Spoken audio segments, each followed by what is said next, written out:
So talking on numbers, right? So I've heard if you look at the audit financial statement, you will understand the business immediately. The strategy is important. I like businesses where the barrier of entry is high. I think being friendly is good, but being friends is not good. I don't like to do any joint equity investments with a friend. So I would never start a business with you. A lot of times the ChatGPT would have better information. So I think the cost of knowledge has definitely decreased.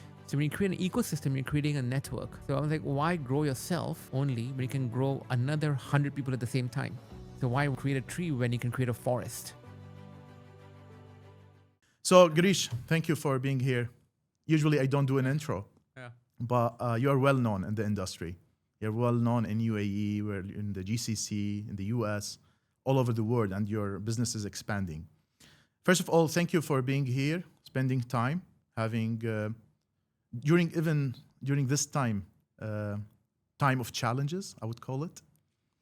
And I'll give you a little bit short about Utopia. As I said, it's about Utopia Life. Is about the way I considered it is Utopia is the optimum place in the world, right? And life is to see the entrepreneur's life in that. So I know you, Girish. Yeah. I know you, but I'm getting to know you more because once you deep dive into someone's life, understand what they do, what they have done, and I just want to know, Girish, like more about your background. How did you grow up? Like very briefly, how did you start up? I know you had a humble life. I just want to know more about it. Sure. First of all, thanks, Hafiz, for inviting me. This is actually my second podcast. First was with one of my high school friends' son. So for first time in an actual podcast studio. So about myself, how I grew up, I was born in Bombay, 1972. Just turned 54 last month. And then, what I tell my kids is that you don't come from a middle class family. You come from a very poor family. So my grandfather was a ticket collector. He used to work the Bombay Delhi train route. So very, very humble. My father was the first one that got himself a proper education. And then when Dubai started to boom, he moved here in 1975 by himself. And my mom followed a few months later. So I was raised by my grandparents from 75 to 78, from the age of 3 to 6. And then I moved to a boarding school in a small city or village in India called Panchkani. So not a nice boarding school. It was, they give you Marathi food there, vegetarian food. They used to hit us over there. It was a very tough boarding school. So I did my grade 2 and grade 3. And then when my father started the business here in 1980 as an agent, as a what do you call manufacturer's rep. So when the business started in UAE, how old were you? 8. 8 years old. Yeah. So you have no clue about the business. You have no idea. You've never went No, with your dad to the. No, I was in a boarding school. My dad was a sales guy working with Al Futtaim, 1975 to 1980. Then he started a company in a small office in actually Sharjah in 1980. And we were living in a small 2-bedroom. I don't know if you've been to the Iranian restaurant, Special Sadi. Yeah. Behind Special Sadi, there was a building. Really? Yeah, so I was raised behind the special. So you've had a lot of Pakistani comes kebab and. No, not so much then.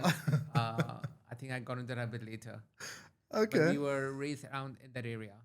Okay, so your grandfather was your great grandfather No, my was grandfather. was a ticket collector Yeah, in a train. on a train. So we were refugees from undivided India. So when the British left India, there was a guy called Radcliffe, Sir Radcliffe. Without going to India, he made a border between India and Pakistan, and we were on the wrong side. So we were Hindus on the Pakistan side, so we became refugees. And so he actually lived in a refugee camp. And then he worked in the same job as a ticket collector. So you pretty much had the like history with the humble life. You started simple. You grew up the business simply.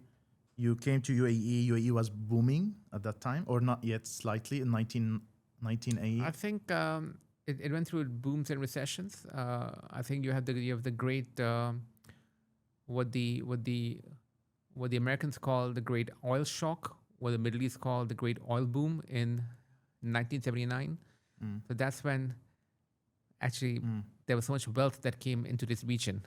Actually, in 1979, when the price of oil went from $2 to 60 within a span of And 6 this is months. when your father decided to come to Dubai. No, he start came to the Dubai in 75. 75, and he started The here oil in boom actually came in 1998. 79. Then Girish, you went into the US. Yeah, You so fast forward. when I came here at the age of 8, I went to in Indian high school, grade 4 and 5. And then when the father started to do a little bit better, he put us in Shuefat in Sharjah. So there were not too many schools at that time. So we were living in Par Dubai in the BBME building, and we used to drive all the way to Shuefat Sharjah, which is deep in Sharjah. At the time, we used to leave. I remember I used to leave my house at 7:25, and we used to reach in the middle of Sharjah by 7:55. So it was just half an hour. And then when was that when you went to the US? Like after you went So to I was in college? Shuefat, 82 to 89, from grade 7 to grade 12. And then I went to Boston in 1989. Okay. So do you think this is a major change in your life when you went to the US? Or was it part of your, you just want to go to there, study, and come back to join the business? No, I think the timing was good. When my father started had I born 2-3 years earlier, I don't think my father would have been able to afford to send me to the US. So 1989 the business was just doing a little bit better. In 89, where he could just afford to send me to the US. So it was actually pretty good timing. And I would say the first wave of children actually to leave Dubai for the UK was, I would say, early to mid 80s. Because the oil boom came in 79. Yeah. There was some wealth creation over here. And then I would say the first wave went to the UK. Because Dubai was closely associated with England. So I think me and my friends were one of the first few waves that went from Dubai to the US. But you went back to Dubai, right? So you decided to go back and join the family business. So I went to school in Babson College. Yeah. The 89. I was supposed to graduate in May 93, but I graduated a semester early in December 92. And this was the late 80s and the early 90s. And my father was first generation, and we're Asian. So the trend at the time was you just graduate and you join the business. It wasn't a thought for me to work somewhere else. But you did study entrepreneurship, right? And Babson. No. I did a triple major: economics, finance, and investments. Entrepreneurship wasn't a major in Babson at that time? Entrepreneurship was a major, but I didn't take it. Oh. I liked numbers, as you know. So I liked finance and economics. I like logic. I like assumptions, and I love numbers. So I found entrepreneurship a bit soft and flaky, but I like hard numbers. So talking on numbers, right? So I've heard if you look at the audit statement, financial statement, you will understand the business immediately with a few numbers. Yeah, I don't need to look at the whole audit statement, just a few numbers. So I think the real story is in the numbers. I met people who take me for a nice dinner, where the company's for sale, and he would be very proud, order the best wine, get very expensive food, and then I would say, hey, why don't you send me the numbers and we can have it in the meeting? Yeah. And then he would send me the numbers the next day, and that would be the real story. So the numbers did not reflect the dialogue or the nice dinner. The numbers were pretty bad. And then when I would meet him the next time, then he was naked. And then his whole mannerism would completely change, because now I know his numbers. So I think numbers tell you the real story, not words. Even when I tell my team members that when you send me an email or a WhatsApp, if I ask you how's business, don't tell me it's good. Tell me the year-to-date growth is X, the budget is X, and my ROE is Y, my ROA, my DIH is, so I'm. So you like to reference. That gives me the real numbers, yeah. You need to reference it to know where is it, right? You need a scale for that. Yeah, because when someone says business is good or bad, I really don't know what that means. that's What's very good for you might be bad for me, or vice versa. Okay, so what is the secret sauce then to know what numbers are you looking for? in a business? What are the five things you will know if this is a good Well, business? if I look at only one number, I would look at ROE, the return on equity. What is the equity invested? And I would look at the long-term trend in return of equity. Can it be sustained? Does it have a long-term competitive, sustainable advantage? And a return on equity over, let's say, 5 years or 10 years would tell you whether it's a long-term, sustainable, competitive advantage. But would that apply to any business? Because if you look into No, brick it's and not about mortar numbers. business, It's also about strategy. The strategy is important. I like businesses where the barrier of entry is high. Barrier of entry in terms of not only money that's given, barrier of entry in terms of knowledge.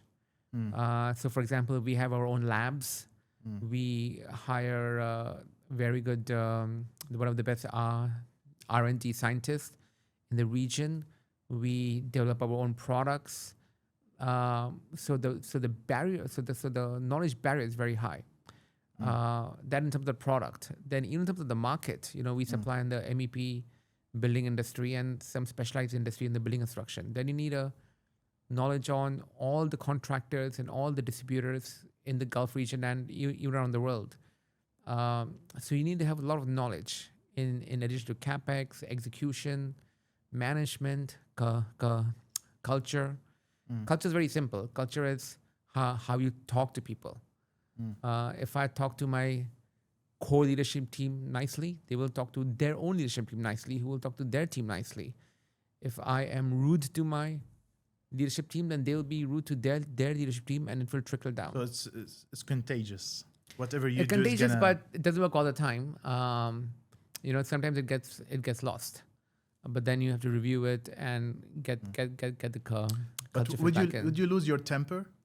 Have I you used lost to, it? I used to when I was in my 20s and 30s, but now I'm 54. I haven't lost my temper, I think, in the past 20 years. Not only on the outside, even on the inside. Really? So there are some people I know who are calm or who remain calm outside, but they are very angry on the inside. They're just not showing it. No, I'm actually calm and happy inside and calm and happy outside. So there's a special things you I don't... mean, right now in this situation, I'm still calm and relaxed. You relax on the... Yeah. There's something, Girish, you don't like the word hate. Oh no. Yeah, tell me more. I think it's a very strong word. Yeah, what? Why? I don't know. Say what I context. hate going out. I hate specific food. Why you I think hate is a feel very it's strong aggressive? word. Yeah. I think I don't know. We had a conversation maybe a couple of years back where I said, "Oh, hate's a very strong word." I think you have to show love and friendship to everyone. Is this a strategy you use? No, it's or not a you strategy. just- no. No, I've had friends in the age of 3 who I'm in touch with even today. I'm in touch with my elementary school friends, middle school, high school, and there's no one that I really hate. So you said about having a good culture. I've had contractors who have abused us, who have not paid us, who have defaulted, who have lost a lot of money. Still, I don't really hate them. I mean, that's the... So you have an internal peace, kind of. No, I mean, I just think of it also, I relate to the numbers also, right? I mean, if you're supplying in the contracting industry, the nature of the beast is you have to assume some bad debt. So I go with a bad debt budget, that 2 to 3% of my revenue will be bad debt. So it's an expense row item. And I take the emotional out of it. So I'm not an emotional person. So I use more logic, and I don't use emotion in my decision making process. So if you're not an emotional person, then you don't have hate. That's true. But you can still be emotional and don't have hate, right? Not necessarily. But I think we have emotions, but I think in percentage, right? Like in senses, like how I think my much- percentage is quite low for low. emotions. Yeah. No, but I think what you've pointed out on the culture, building a culture. So I've talked with so many people about building a culture in a company, and sometimes it's misused. If you're open, you're friendly, especially if you are building a business. So for entrepreneurs like who are building a really new business, if they're gonna be very open, very friendly, very easygoing, some people might take that in a negative way. No, I think being friendly is good, but being friends is not good. So I'm not friends with my customers, suppliers, employees, bankers, but I'm friendly, you know. So you have kind of boundaries. Yeah, so they're my beside- friends on LinkedIn, but they're not my friends on Instagram, you know, which So private, your Instagram. yeah, Instagram is I've got like friends like you. I've got friends of you on LinkedIn also, but from the industry. So there's none of my team members are my friends on Instagram. I mean, I do get requests, which I reject. So you're very aware of this. Like, Oh yeah, definitely. I've got some customers who send me Instagram requests, suppliers, bankers. That's a hard no, right? That's a hard no. so you kind of have a thin line between personal life and business life. So I think it's good to be. So I don't do business with friends. You don't do business with the friends. Yeah, ever. So my best friend came to me and said, Girish, I have a best idea. Like, let's say if you came to me and said, Girish, I have a great idea. We can 10x our money in the next 1 year. I would say, I don't do it because I was your friend first. But I'm friendly with my business associates. So because you were, But I'm only friendly with them but that's a transactional relationship. It's not a I friendly see. relationship. I mean, it's friendly, but not friends. but see, in my word in entrepreneurship, it's also very good. My experience with working with the friends is also good. So Yeah, but you are still young, so you will learn over time that will that learn, that it might not always work out. so conflict gonna happen, right? Yeah, there are only three ways to exchange money: equity, debt, or gift. So I don't like to give a loan to a friend, or I don't like to take a loan from a friend. That's I don't like to do any joint equity investments with a friend. So I would never start a business with you. I would exchange tips like, hey, I bought this equity or this index or this stock, and you can buy the same yourself. I actually don't even like to gift because it creates a upmanship between the friend. You have to. Yeah, which I don't like. And then let's assume we are both married and our wives know each other. Then the wife will have the upmanship also, which also I don't like. So I do charity to unrelated people, but I don't gift my friends. That's a very interesting concept. But Because I want to keep the friendship for a long time. yeah, that's You know? true. And friendships always get diluted with money. But Girish, how did you stay consistent? So in my world right now, every other day I think of a new company concept. In your word, how did you stay consistent with Hira? Like you're gonna focus on this Yeah. segment and stay there. I think boring is good. If you keep on starting a new business, you don't have enough moat. So I like to create a moat or a wall to enter a business, to enter my business. So every time I hire a new salesperson, every time I open a new factory, every time I have a new customer, every time I open a new outpost, a new location, it's becoming more and more difficult to enter my business. So I've made it so difficult for anyone to enter a business that you virtually cannot What about enter. today with AI? What about today with AI? So you virtually cannot enter my business because the barrier of entry is very high. I think AI is a very loosely used word. I don't know much about AI to really give you my feedback. So I'll on tell it. you something about AI.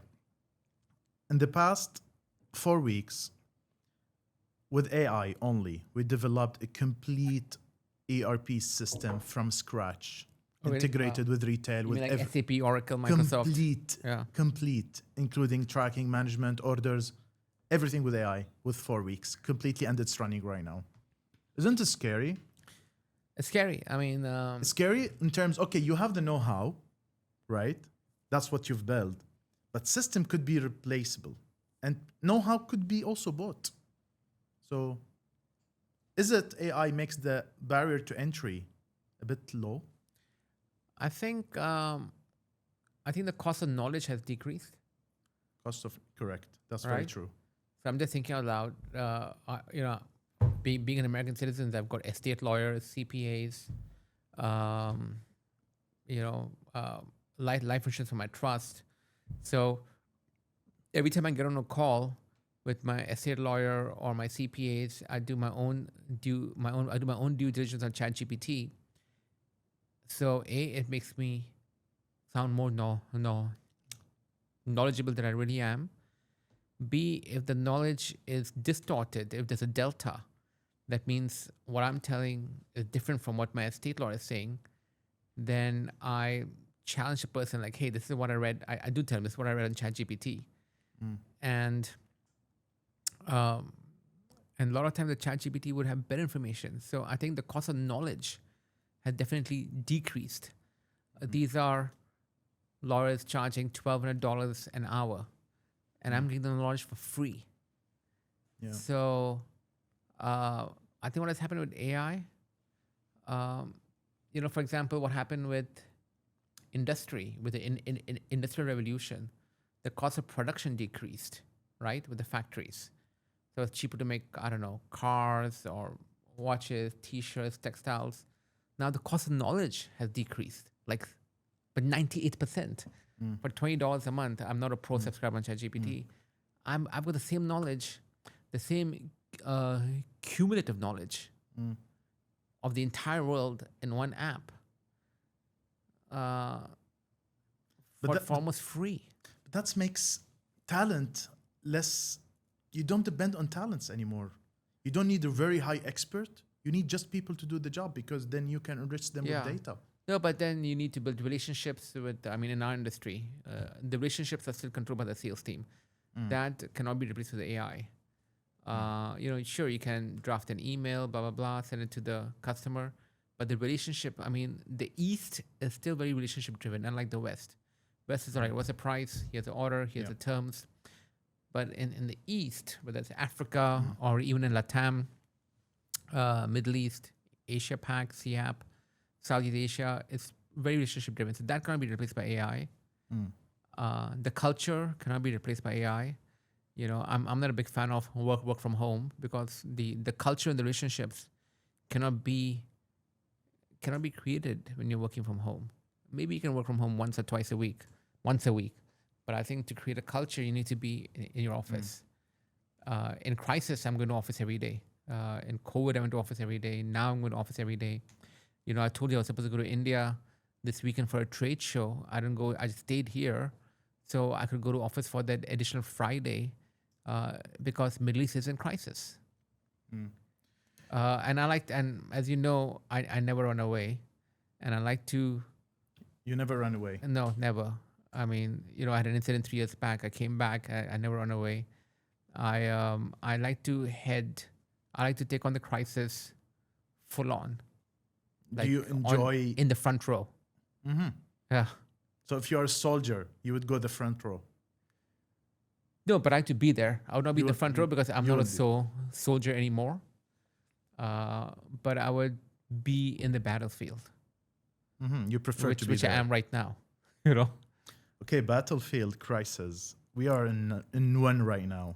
And I think, Girish, with your experience and expertise on this, what kind of framework do you follow with the crisis? So there's a personal framework, and then for the business. So personal, I feel pretty safe. If I was anywhere else in the world, the odds of me getting robbed in London or having a accident in the streets of Bombay or getting mugged in New York is probably much higher than of me being in Dubai and getting hit by a debris. I think the government has done a great job. They were great defense. So I feel pretty secure over here. So personally, I don't find a need to leave Dubai. Business, what we have done is we have broken into 4 different phases. We are now in phase A, where the construction is going on. All the sites are open. All the factories, all the importers have stock, and we're supplying. Phase B, which will be the most difficult phase, where we all run out of stock, right? Which I am expecting within the next 6 weeks. Every factory, every importer in the building construction industry is going to run out of stock. So what's going to happen, especially for me, I've got about 2,000 employees in UAE, and the factories will remain shut. Now the question is, how long will the straits be closed? So this is not the first time, actually. There were the tanker wars in 1987, 1988, where there was a stalemate between Iran and Iraq. and Iraq had attacked the Karg Island in 1987, and then Iran had blocked the straits for 4 months, which was the panic. Hormuz Strait. Yeah, Same it's one. Same one. It's not the first time. So it's already been tried and tested. So we're just playing with the same playbook. At the time, the players were exactly the same. There was Iraq versus Iran. Iraq was supported by the U.S. and the Gulf, and the straits was closed. Then what happened in month 4? There was naval escorts that got provided US one, right? by US that took it from Kuwait and the Gulf, and there were other escorts too, from month 4 to month 8, and in month 8 everything opened up. So history does repeat itself. So that's the same playbook that I'm expecting. So assuming if I run out of stock in 2 months, and if I'm expecting the straits to open in month 8, that means looking at 6 months where my factory might possibly be shut. So then the question is, what do I do? So there's another phase C that I'm expecting, that the straits open and the demand is going to go up the roof. So when that happens, I need to have the relationships in place. That means I need to have the salespeople in place. I need to have the knowledge in place. I need to have the R&D people. I need to have the customer know-how, my receivables, my warehouse management. Everything needs to be intact. Otherwise, I'll miss out on the boom. So we made a strategy internally that we will maintain the entire staff. Even if it goes to stage 3 or... No, well, stage B. Phase Stage B, where the factories are shut. We'll maintain the entire staff. And then in phase C, when the boom comes, just to finish all the sites, because there are about 150,000 apartments being built as we speak in Dubai. Let's assume 30-40% of them are done 40% higher, right? That means 50,000 apartments, 30 to 50,000 apartments need to be finished in phase C. Some apartments and villas that I have done 20% or less, I think they will be stalled. So then there'll be a recession, a 2-year recession, and then again there'll be a boom. I've been working here for 3.5 decades. I've seen a lot of boom and recessions. And each boom after recession is bigger than the previous boom. So recession is a good break, which cleans out the market. And so it's K. Every recession I feel is K-shaped. It makes a strong stronger. It makes a weak weaker. And after every recession, I see the number of players have shrunk. And we have actually grown in every recession. We become stronger and stronger and stronger. So I feel we will also become stronger after the recession, after the mini boom that comes when the straits open. So, but again, every industry is very different. Yeah. This I'm talking only about the building construction industry. But if you put this in steps as a resilience plan, like resilience, crisis management, what are the 3 or 4 things to do? Like if you put it as a rule for all the businesses. So for me, it's very simple. I think in buckets. I take the EQ out of it, so I don't get emotional. And I see the probability of options in each bucket.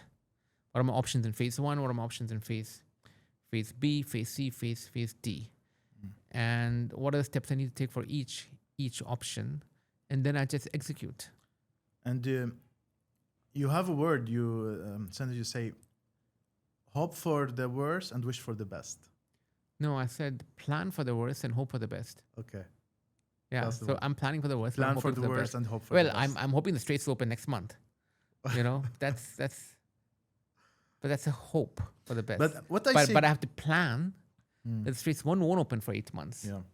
And that planning, usually do you think, so you're the chairman, right, of the board? I'm the executive co-chairman. So me and my brother share the position. But you're not executive. You're not running day-to-day operation. Well, in crisis, I become executive. You involve in crisis. In crisis. But not fully operational, at a more macro, but a little more deeper dive than I would. So I actually got no work when there's no crisis. So my work is when there is a crisis. So Girish, I think it's very important. And I enjoy the crisis. I enjoy it. It's like a problem or a puzzle you're going to solve. It's a puzzle. It's a mind game. You have to estimate what the competition is doing. You have to estimate what the banks are doing, what the customers, suppliers, what the government is doing. You know, what's going to happen. It's a game theory. So the normal business is boring for you. Normal business, where I check out. Normal business, I'm at work at 10:30. I leave at 2:30. But this is what entrepreneurs are, right? They want to solve. They have a Yeah, yeah. problem. I enjoy crises, You, and and Girish- I don't get like if you've seen my last crisis, I don't get a emotional crisis. yeah. But what you've said is like very interesting because you see patterns. You say history repeats itself. There's a pattern, Yeah, and when you see the pattern, I think it's a key of success, right? Because you understand what's going to happen next, and you take the emotional part out of it. yeah. There are two good books I read for this recent crisis. One is All the Shah's Men, and it talks about 1953 when England and America deposed the only democratic president of Iran in 1953, and it gave to Shah. So there's a pattern over there. So the general public of Iran might not like America and Europe interfering in the politics. That's one pattern, which I read in the book. Then the second pattern, which applies to the Straits, is the tanker wars, which talks about what happened in 87, 88 when the Straits were shut. Girish, finance and numbers. So, simple question: do you trust your guts more or your numbers? No, it's got to be a mixed bag. You still have a guts. You Yeah, still of course. look at it. I go with my gut. The numbers usually then come much after my gut. So, And I'm very quick with my gut. I don't take a long time to make a decision. My decisions are very quick. I could make a very large number decision very quick. and if it has a high impact, That could have a high impact. That could create a high, like, that could create hundreds of jobs and large investments. I just go with my gut. and does it work? Does it? Do you feel No, like I've had some failures. you had? Okay. Yeah, for sure. Doesn't always work. But if it works 60% of the time, I'm good. Girish, do you think luck plays a big role in business or starting a business? Yeah, I think so. Like I told you, had I been born 2 years earlier, maybe my dad could not have afforded to send me to the US. Yeah. Then I was working in New York in 2001 and then I got fired. Then I don't know what to do. I came back. Had I been fired in 2004, I would have missed the initial boom of Dubai because Dubai started to boom in 2002 to 3. And the boom lasted 6 years where we actually made most of our capital. So had I been fired 2 years earlier, I would have missed out on the boom because you can't enter the boom in the middle. You have to enter the boom from I mean, Right. if you really want to increase your capital, because when you enter the boom halfway, it's already way too expensive. You're coming in at an expensive platform. Yeah, that's true. So that was luck. And what would you change if there's one thing you're starting your business or building the business? If there's one thing you would have changed, what that would be? So I'm pretty happy guy. I'm pretty happy with the decisions that me and my brother have taken over the past 2.5 decades. So we both started Hero Industries in 2002. Our legacy firm was called R Hira Traders, which was a small trading company. I think the timing was very good. I would have started my international growth earlier, but maybe I wasn't ready for it in terms of knowledge and capital. When I was ready with the knowledge, I mean, you need both, right? Knowledge and capital. If you have capital and no knowledge, doesn't help. If you have knowledge but no capital, then it's just a dream. So I think you have to wait it out. You have to be ready for it. So I'm actually pretty happy with most of the decisions we've made. So, Girish, you have a successful business. You're not full time on the board. Let's say you're enjoying life right now more. Let's say you are 30 or 40% on the business, 60% of the business. So when people reach to that level of saturation with the business and the business run itself and it goes by itself, what's next becomes for you? Yeah. So I think there's a high correlation between wealth and happiness until a certain stage.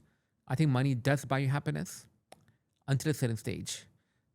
And then you reach a point where more money does not buy you more happiness. Now that number is different for everyone. So I'd gone past that number a long time back. And then more work and more money didn't buy me more happiness. So then it didn't make sense for me to work as hard as I used to in my 20s and 30s and 40s, right? I mean, 12 hours a day, more money, my happiness index was the same. So the question was, like, what me happiness? And that's different for everyone. You know, if there was one answer, we would all be doing it. So what me happiness was adventure and travel. So in the past 2 months, in Jan and Feb itself, I went to the Antarctica, then I went to the Arctic within a span of 2 weeks. I went to a friend's daughter's wedding in Delhi. I went to Spain to see my daughter.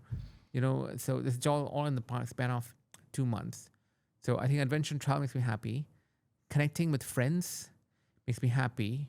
Creating ecosystems make me happy. You know, I was the founder of ASHRAE in 2007 and 8. Well, one of the founders, and then I became the president of ASHRAE in 2010 and 11. So when you create an ecosystem, you're creating a network. So I was like, why grow yourself only when you can grow another 100 people at the same time?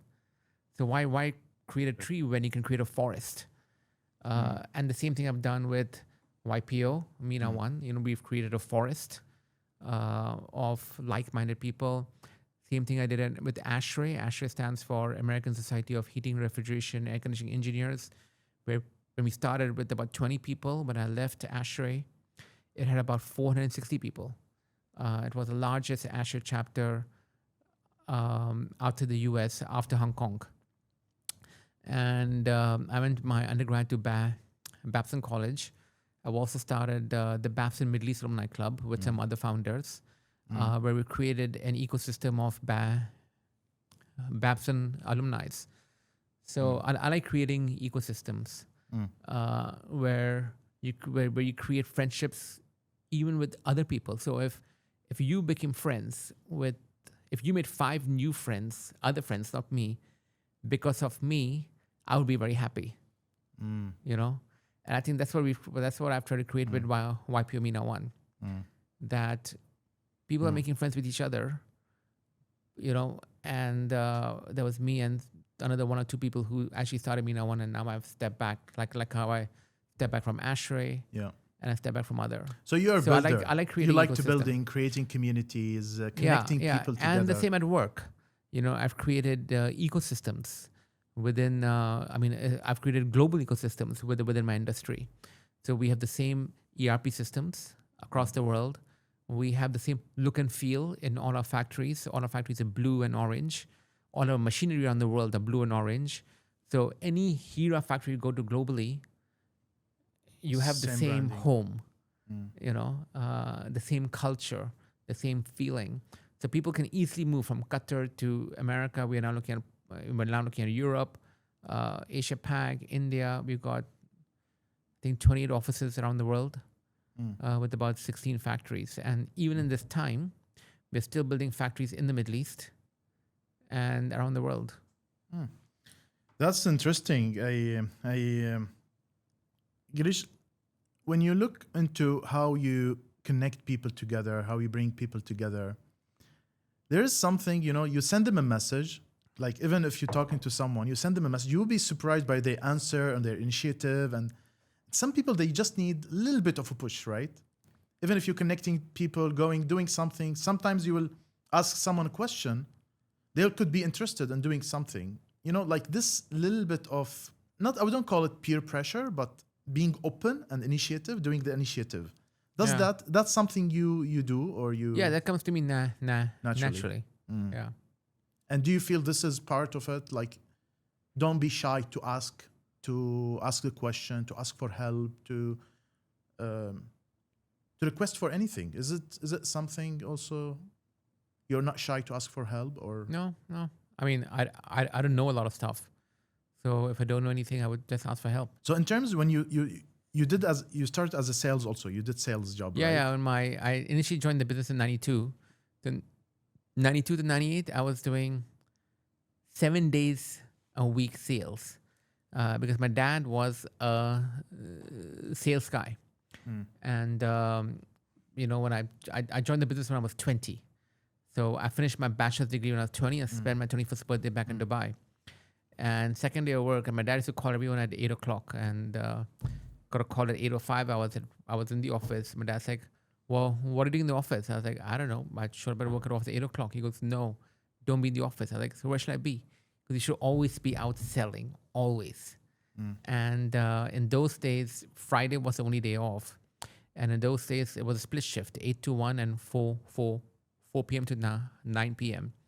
We used to work 8 a.m. to 9 p.m. And we used to also work Fridays because we had a fax system then. And we used to only trade. So we used to import at the time from America and Europe, where they sent us faxes on Friday.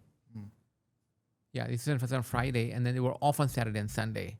So if I don't reply to them the fax on the Friday, I would not get a response till Monday or Tuesday. So I needed a response back. So even on Fridays, we were working, replying to all the faxes. And sales was easier comparing to today? So Or it's the same challenges? I had a strong stutter since the age of 6, and even now I'm a stutter. So sales helped me gain more confidence. Okay, but Yeah, also yeah. you learn a lot through sales, right?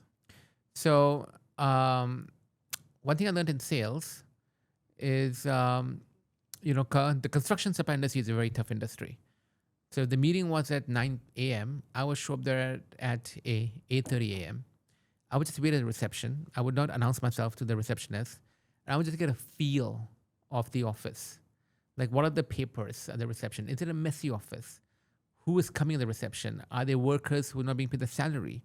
Or are the people entering the office, are they looking happy? Are they looking sad? That's before you do the meeting with the. Before the meeting.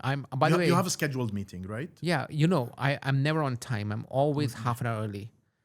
And I would pretend like I'm reading a book, but I'm observing everything. I'm observing everything at the reception. We didn't have that much money at the time, and we had to give a lot of credit. So it gave me a sense on how much credit I should give to each customer. So Because in those days, I used to decide the credit for each customer. you have to decide the credit. Yeah, me personally. So, when I started, right? So if I give a credit to the wrong person and we lose the money, then the company goes bankrupt, because even losing 20,000 dirhams was at the time a lot of money Very for high. us. Yeah. Girish, leadership, in terms of leadership and psychology, we know micromanagement is also good and bad. So what's your perspective? So I'm at a different stage of my life now. I don't do any micromanagement at all. We set up a check-in date. I don't do weekly check-ins. Now because of the crisis, in the first week, we did a daily check-in with the leadership team in the Middle East. Now we're doing only twice a week, and then eventually it'll be once a week. But that's because of crisis. Otherwise, we do a once a month review on a Teams call or a Zoom call. And we do once every 3 months review face to face. So I don't believe in micromanagement. We just go through the tasks and the objectives for the next month, and then we work jointly with the team. We like to listen to everyone. Even if you start very early, or you're starting the business. No, starting the business, I was everything, right? I was a credit manager, I was a sales guy, I was an operation manager, I was a warehouse guy. We didn't have staff. So that was it. When you start to hire, and you have a few. if I look at the letterhead of Hirandani in 2002, it was my personal email address on the letterhead. So you were answering every email the entire company got. This is in 2002, but the Hero Traders was in the 90s. So I used to look at every single fax that comes into the company. All right. So I think the most important thing. But you have to evolve with the stage of the business. A lot of people, they don't evolve because the business doesn't evolve, and even they don't evolve. They're stuck in time. But Girish, there's very interesting point. You run the business along your brother. Yeah. So how How do you do that? So we're very different, but we're very alike. So our strategic thinking is the same. So we agree. So we focus more on the long term because we built factories which last for decades. So your thinking has to be long term. So luckily, our long term thinking is very identical. We both want to grow. We both want to build something for the next generation. And then we'll analyze if the next generation has an interest or they don't have an interest. If they don't have an interest, then we would just sell it, and then move from a operating business to a family office. But that depends on the next generation. I mean, but if they have interest in the business, then they are more than welcome. I tell my kids, you do what you want, live where you want, marry, don't marry. You know, you have the full freedom to do whatever you want, wherever you want, and whoever you want. So that you don't have any direction for your kids, for your what preferences. I don't want to chain them with my thoughts and my ideas. Even not even what they want to study, who they want to marry, nothing. No. At all. It's their life. They should choose what they want to study, what they want to do, who they want to marry or not marry. I think marriage is a concept, which is a new concept, which started maybe 3 or 4,000 years ago. But I think if you're committed to a person and you can live with a person. So you're always on the edge. You don't push them. You don't. You give them the full freedom. No, we are not. We don't act. Me and my wife Priya, we don't act like tiger parents. We never push them to study. We never push them to do homework. We just said, you do what you want. And they are doing what they want right now. They're all doing what they want. And they're all happy. Must be very proud. Yeah, they're all happy. I mean, I don't think success as the way world defines it is a barometer of success. Success is different for everyone. Like happiness is different for everyone. I think success is also different for everyone. And does the humble life also, like raising kids and balancing how much they have to spend, have a financial literacy, how do you see that affected their life from you? I think financial literacy is very important. They need to understand that money buys you freedom. So even now I'm more relaxed because we are well capitalized. So I feel free. I'm going on a vacation on March 27th. We're going to New York. We're going to go hiking in Costa Rica and then come back. Because we have the capital that gets you freedom. So that comes from profit. So I think profit gets you freedom. I think that's the real use of money. The real use of money is not buying cars or going to fancy restaurants, wearing fancy clothes. I don't, I can't associate with that. I think the real use of money is freedom, like complete freedom of time, freedom of location, freedom of anything you want. So Girish, you do overuse your item. Item? Your item, your personal belongings. What do you mean? mean? Overuse them. Like if you have a bag, you keep using it until, So what's the question? So the question is like material for you is not really a big thing. No, we discussed, I think maybe 8-9 months back when you were going to get a nice watch. And I think I talked you out of it. Yeah. So I wear a same Apple Watch for years. I don't change it every year. My phone died, so I had to get a new phone. And unfortunately, it ran out of Apple Care. Otherwise, I've gone to Apple Care and fixed my phone. I like boring. I like... I don't, to me, every wine tastes the same. I eat chicken and rice. I don't need to go to Michelin star.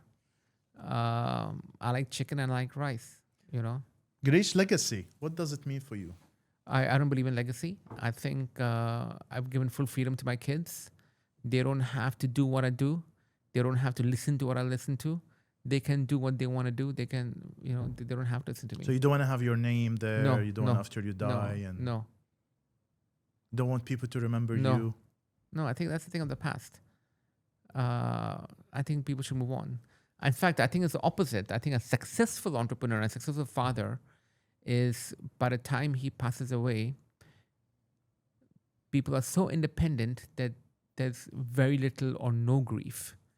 That means you will be successful. Mm. That means your wife, your kids have been so independent that they're not grieving. I don't think that they should grieve so much when you pass away. I don't think that's I don't like to impose my legacy or my And ideas or whatever. I what's think everyone should have their own ideas. so you have a consistent mindset, you have a discipline, and you did half Ironman multiple times. So what keeps you doing this now? I think it keeps changing. I'm not doing endurance anymore. I'm doing more strength training. Maybe I want to be like George. That's what I was asking about the training. I think every body reacts differently. So when I gave up endurance and I moved into just strength and walking, I actually lost 20 kilos. I went from 88 to 68. Now I'm back up to 78.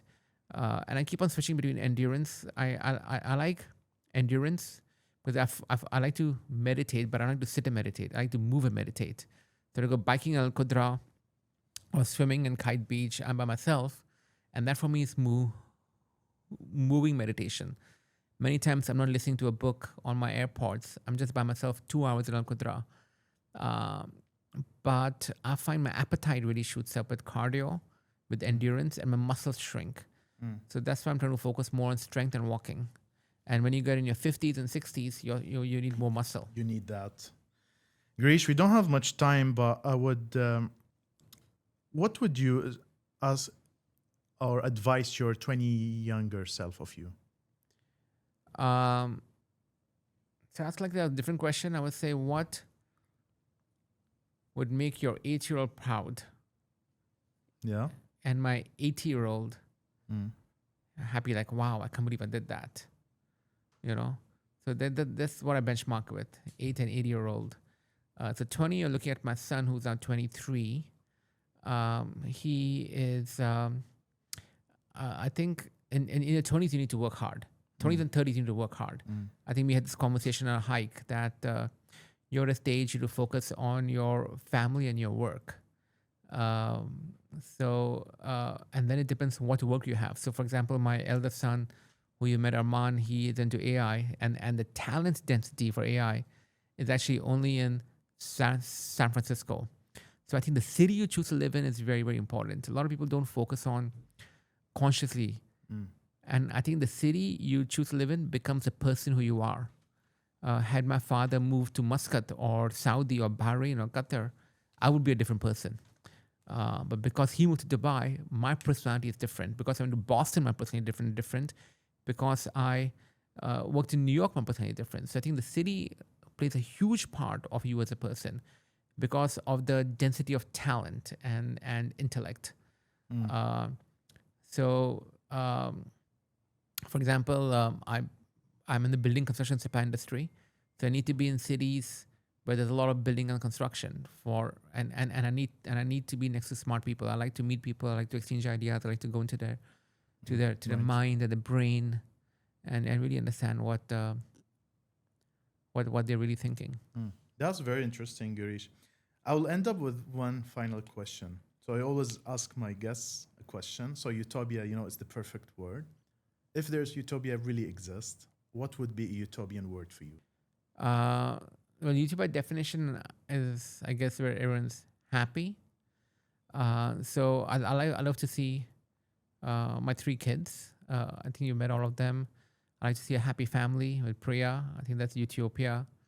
But I like to see a happy extended family also, with parents and siblings and cousins and nephews and nieces and eventually grandchildren. I like to have a lot of. I believe with friends. I believe in quality, but also